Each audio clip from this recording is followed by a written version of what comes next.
I'm John Hargrave from Bitcoin Market Journal. I'm going to explain initial coin offerings in 2 minutes. Let's see if we can do this. So a token is a unit of value that is put on top of the blockchain, very similar to Bitcoin. And in fact, the source code for Bitcoin is open source, which means that anybody can create a copy of it and create their own currency, often called a cryptocurrency or sometimes called a token. And what founders or entrepreneurs are doing is creating a new token or cryptocurrency based on something like the original Bitcoin source code. And by so doing, getting people to buy those tokens to fund some project. So it's a way of getting a new business or project off the ground. It's a little bit like minting your own money. And another way of thinking about it is the intersection of a startup where you are buying tokens, which basically are funding some entrepreneur or founder for getting their business off the ground. Kind of like a Kickstarter or crowdfunding campaign where you're doing this with thousands of other investors.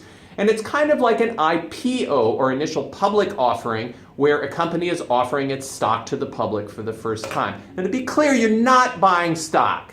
It's not a share. You don't own any of the company. What you own is a token.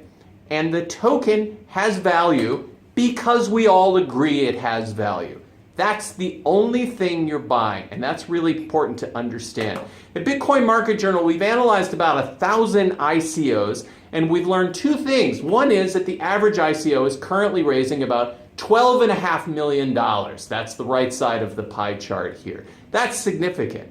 The other thing we've learned is half of the ICOs fail. In other words, they don't raise anything. So they don't report anything at all. Or maybe they're running off with your money. So it's very important to be doing your due diligence and only investing in projects that you really trust and you understand. Here's how you buy into an ICO. So you do your due diligence. You go look into the project. Full disclosure, I actually did invest in this project, Dragon Chain. Then you usually buy Bitcoin or Ether and you transfer it to some address and you wait and trust.